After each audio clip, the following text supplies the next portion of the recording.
देश को बर्बाद करने में और खोखला बनाने में कई बार पाकिस्तानियों का हाथ नहीं रहता है।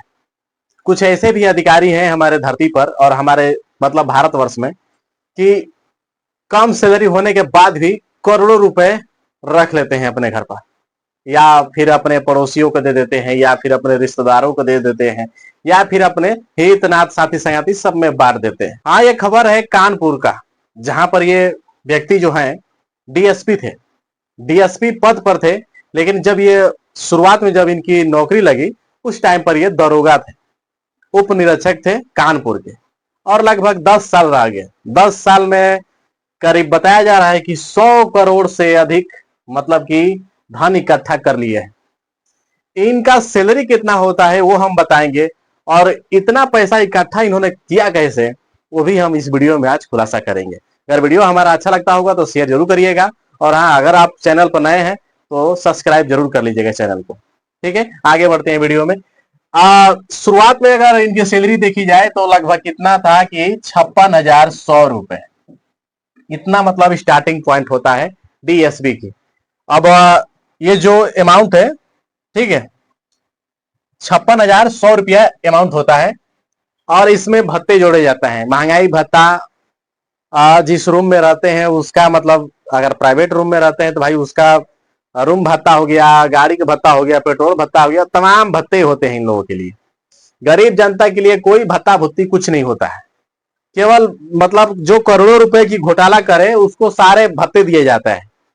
अब जरा सोचिए कि इतना भत्ते होने के बाद इनकी सैलरी कितना हो जाती है कि टोटल अगर जोड़ दिया जाए तो 1,77,500 1,77,500 रुपए होता है।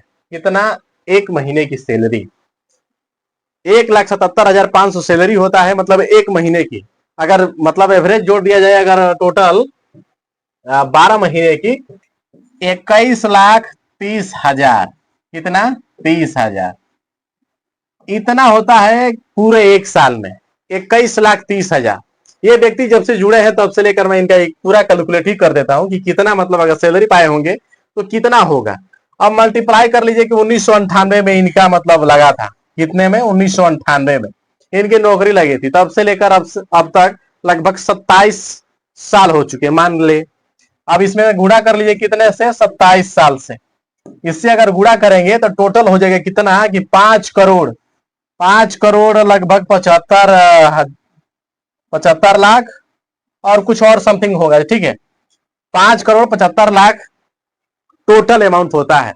लेकिन इस व्यक्ति के पास 100 करोड़ संपत्ति आई कहां से? तो इसने उन लोगों से लिया है जो अपने आप को माफिया, बाहुबली, या फिर किसी झगड़ालू किस्म का कोई भी आदमी हो, उन लोगों से थोड़ा थोड़ा कर करके, और ये व्यक्ति कितना बना लेता है कि 100 करोड़ बना लेता है। और 100 करोड़ केवल इसके नाम पर नहीं है, इसके नाम पर 100 करोड़ नहीं है, इसका हित, इसका साथी, इसका मतलब मित्र, इसका अड़ोस पड़ोस के लोग, इसके रिश्तेदार, सभी लोग शामिल है। और उस लगभग सभी लोग के शामिल होने पर सभी के नाम पर अगर जोड़ा जाए तो 100 करोड़ की संपत्ति होती है। अब जरा सोचिए कि अब तक इसका पूरा कैरियर अगर देख लिया जाए इस व्यक्ति का, तो टोटल कमाए है कितना? 5,75,000 में, यानी कि 6.25 करोड़ रुपए पूरे 27 साल में कमाए हैं। उसमें खर्चा भी किए होंगे, खर्चा मान लीजिए आधा हो जाएगा, तो मान लीजिए तब भी इनका 3 करोड़ बच जाता है। भाई 3 करोड़ जहां बचना चाहिए, इनके पास कितना हो गया? 100 करोड़। और ये 100 करोड़ किन का है? उन गरीब व्यक्तियों का जिनका ये खून पसीना चूस चूस का मतलब निकाला है पैसा। अब इसीलिए मैंने बोला कि भाई जिस देश में इस प्रकार का मतलब अधिकारी हो, जो करोड़ों रुपया अर्जित करके अपने घर में अपने हितनाथ को में बांट दे, उसके लिए, उस देश के लिए, चाहे उस देश के जनसंख्या के लिए पाकिस्तान जैसे लोगों की क्या हो सकता है? ये तो यही लोग काफी है, यही लोग बर्बाद कर देंगे देश को। मतलब हर कुछ सालों में ऐसे ऐसे निकलते हैं ऑफिसर जो इतना बड़ा बड़ा कांड करके रख दिए पहले ही से। और भाई कमाल की वो जो जांच एजेंसियां है, जब इतना कुछ हो जाता है उसके बाद जागते हैं। वो एजेंसी जागती है कि भैया इतना, ये तो इतना लूट लिया है। अरे भाई जब शुरुआत किया था उसी टाइम पर चेक करना चाहिए। तमाम ऐसे अधिकारी हैं, सभी का एक बार चेक किया जाए कि भाई जिसकी जितनी संपत्ति है, क्या उसकी मतलब जो सैलरी है उसके हिसाब से संपत्ति है या फिर उससे कुछ बढ़ रहा है, तो ऐसे ही पता हो जाएगा। लेकिन वाह रे हमारे सरकारी एजेंसी भारत की, जो जांच के बाद मतलब इतना कुछ हो जाने के बाद पता कर रहे हैं लोग कि मतलब ये संपत्ति निकली है। लेकिन आप लोग क्या सोचते हैं इस प्रकार के अधिकारी के बारे में, कमेंट करके जरूर बताइएगा। अगर हमारा वीडियो आप लोगों को अच्छा लगा होगा तो शेयर भी जरूर करिएगा। तब तक के लिए जय हिंद, जय भारत।